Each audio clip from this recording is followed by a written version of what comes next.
Hello, friends. Today I will tell you an interesting story. Like, write comments, subscribe. What shall we begin? It was a dark winter night as Alexander drove home after a long day.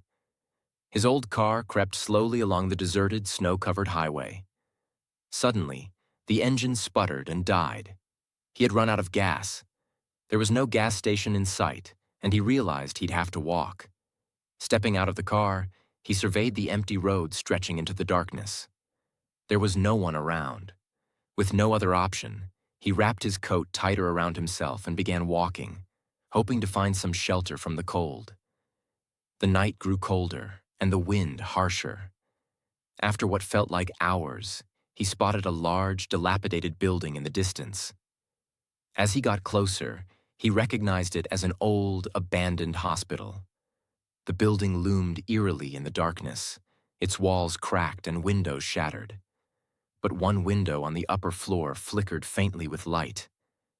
Hesitating for a moment, Alexander decided to investigate. It was his only chance to escape the freezing cold. He pushed the half-open door and stepped inside, greeted by an overwhelming smell of dampness and decay. Inside, the corridors were dark, lit only by faint beams of moonlight filtering through the broken windows. Old medical instruments and debris littered the floor, casting long, ominous shadows. As he ventured further into the building, the air grew thick with a sense of unease. And somewhere in the distance, he thought he heard a faint shuffling sound, as if something or someone was moving in the darkness.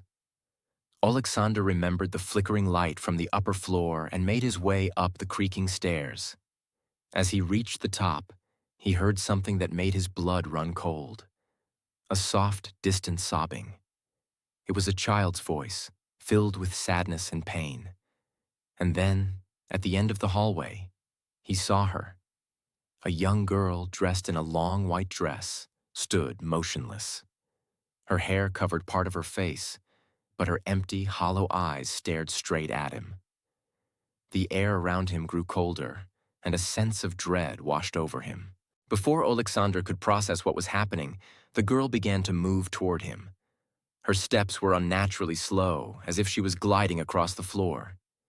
Each step echoed through the empty hospital, amplifying the fear that gripped him. Without thinking, Alexander turned and ran, sprinting down the dark corridors. His heart pounded in his chest as he tried to navigate the maze-like hallways, but the sound of her footsteps grew closer. The abandoned hospital felt like it was stretching, the corridors lengthening, trapping him inside. Desperate, he spotted an open door and ducked inside, hiding behind an old cabinet. The footsteps stopped just outside the door. Silence filled the room, but Alexander knew she was there. His heart raced as he held his breath, praying she wouldn't find him. The door creaked slightly, and then nothing. The footsteps began again, slowly fading away. Alexander exhaled shakily, but before he could fully recover, he heard another sound. This time, human footsteps. They were heavier, more deliberate. He cautiously peeked out from his hiding spot and saw a man walking down the hallway holding a flashlight. Relieved, Alexander rushed out to him, yelling for help. "Please, help me. There's a ghost, a little girl. She's chasing me." The man turned, his face calm but serious. He didn't seem surprised by Alexander's words. "I know what you've seen," the man said quietly.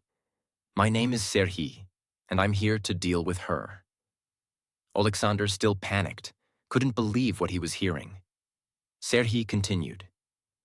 "That girl you saw, her name was Maria. She died here many years ago under tragic circumstances. Her spirit has been trapped in this place ever since. But she's become dangerous.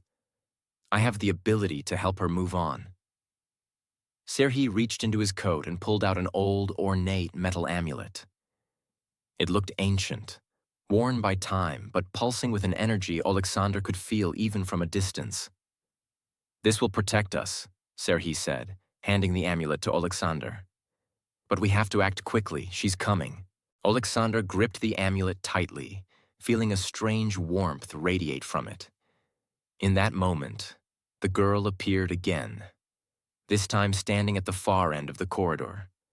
Her face was twisted with anger and sorrow as she began moving toward them faster than before. Serhi raised the amulet and started chanting in a low voice, words that echoed through the air like an ancient wind. The girl's form flickered, becoming more transparent as the amulet glowed brighter. Alexander stood behind Serhi, watching as the ghostly figure began to dissolve. Serhi's chants grew louder as the girl let out a final, sorrowful wail before disappearing entirely. Her spirit finally set free. The hospital, once filled with a dark, oppressive energy, now felt still and calm, as if the burden of its haunted past had been lifted. Breathing heavily, Alexander felt an overwhelming sense of relief. It was over. "You saved me," Alexander whispered, his voice shaky. "You were just in the right place at the right time," Serhi said, offering a slight smile. "But her spirit is at peace now. You can go home." Together, they walked out of the hospital. As they stepped into the cold night air, Alexander spotted the headlights of a car pulling up near his broken-down vehicle. He had a way home now. He turned to thank Serhi again, but the man had already disappeared into the darkness. Alexander knew he would never forget this night. As he drove away, he realized the world around him seemed forever changed. It was no longer just a world of the living. It was a place where things beyond comprehension could exist, waiting in the shadows.